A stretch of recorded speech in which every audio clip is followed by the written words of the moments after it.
বাংলাদেশে এখন যে কয়জন পুরনো চিন্তাবিদ, ঐতিহাসিক মানুষ বা বলা যায় জীবন্ত কিংবদন্তি হয়ে আছেন, তাদের মধ্যে বদরুদ্দীন উমর অন্যতম। অন্তত 2-3 প্রজন্ম তাকে চেনে। একটা লম্বা বয়স, একেবারেই শেষ প্রান্তে বলা যায়।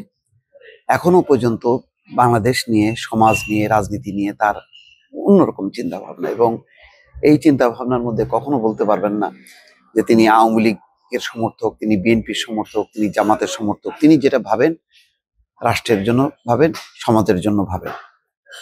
দেখেন, তার কাছে একটা প্রথম আলোর একটা প্রশ্ন ছিল, আমি পুরো সাক্ষাৎকারটা বলবো না। তিনি সহজভাবে যে কথাগুলো বলছেন, এটা খুব চিন্তার বিষয়।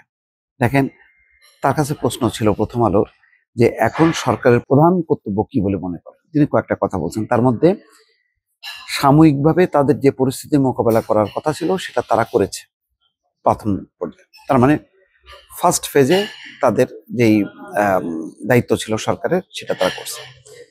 নির্বাচনের জন্য যেসব প্রস্তুতি নেওয়া দরকার সেটা করে তাদের উচিত তাড়াতাড়ি নির্বাচন দিয়ে দেওয়া।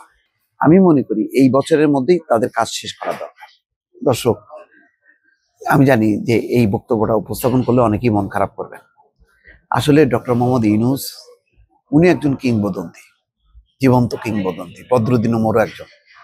এই মানুষগুলো তারা একটা সার্টেন পিরিয়ডের জন্য ওকে, কিন্তু লম্বা সময় ধরে রাজনীতিবিহীনভাবে, রাজনৈতিক দলবিহীনভাবে, নির্বাচনবিহীনভাবে আপনি যদি রাখতে যান, এটা হবে বিপজ্জনক। কেননা এরা হচ্ছে লাস্ট অপশন, শেষ অবলম্বন।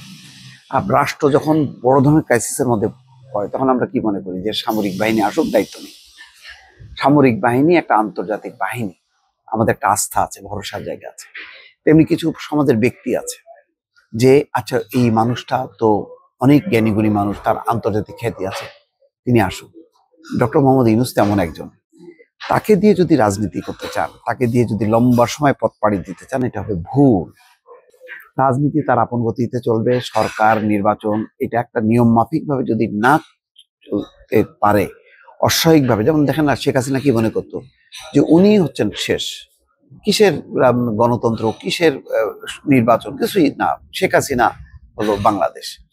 এই যে একটা ধারণা, এটা যে কত বড় ভুল। দেখেন, শেখ হাসিনা সময় মতো নির্বাচন না দিয়ে, গণতান্ত্রিক পথে না চললে কি ধরনের ওষ্ঠাকে পড়লো এবং তাকে দিল্লিতে পালাইতে হলো, এ বলার অপেক্ষা রাখে না। তেমনি তিনি কিন্তু খুব বুঝে সুঝে বদরুদ্দীন উমর বলছেন যে এইটা দীর্ঘায়িত করা উচিত নাই সরকারের মেয়াদ। নির্বাচিত সরকার দেশের মানুষকে দুধে ভাতে রাখবে এমন নয়, কিন্তু একটা নির্বাচিত সরকার হয়ে গেলে তাদের একটা শক্তি থাকে, সামাল দেওয়ার যে ক্ষমতা সেটা থাকে। বেশি দিন যদি অস্থায়ী সরকার থাকে, দেশের নানা রকম বিশৃঙ্খলা দেখা দেবে। দেখেন না, পলিটেকনিক ইনস্টিটিউটরা গণমিছিল করতেছে, এই করতেছে, মনে হচ্ছে যেন এটাই পলিটেকনিক ইনস্টিটিউটের ছাত্রদের দাবিটাই মনে হচ্ছে যেন আসল দাবি। তছনছ করে ফেলতেছে, এক একটা মব তৈরি হচ্ছে, তছনছ হয়ে যাচ্ছে। আচ্ছা, সেটা সামাল দেওয়া তাদের পক্ষে সম্ভব হবে না যদি একটা বিশৃঙ্খলা তৈরি হয়। তবে সব সংস্কার তাদের করতে হবে তা তো নয়। মৌলিক কিছু সংস্কার, দেখেন ঘুরে ফিরে তাই আসলো। আপনি মানে এরকম সংস্কারের এরকম নথি বানাবেন আর সেটা ইমপ্লিমেন্ট হবে রাতারাতি, নো। আস্তে আস্তে আস্তে আস্তে আগাইতে হবে, এটাই হচ্ছে নিয়ম। কমিশন রিপোর্ট দিয়েছে, সেই রিপোর্ট পরবর্তী নির্বাচিত সরকার কাজে লাগাবে।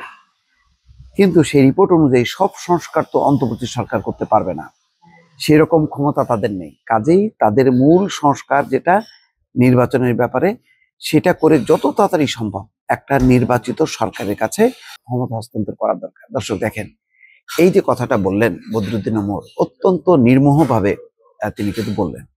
ওনার কোনো দল নেই, উনি কি এই নির্বাচনে হইলে বিএনপি বা জামাত ক্ষমতায় আসলে উনি কি মন্ত্রী হবেন? না, উনি কিন্তু ওনার জায়গায় থাকবেন। ওনার একটা সেপারেট এই যে জায়গা থেকে উনি যে একটা ভিউ দিচ্ছেন, মতামত দিচ্ছেন, এইটা অ্যাকসেপ্ট করতে হয়। যেমন ধরেন, আমরা সাংবাদিকেরা আমরা যদি বায়াসড হয়ে যাই, তাহলে আর সমাজ অবরুদ্ধ হয়ে যায়।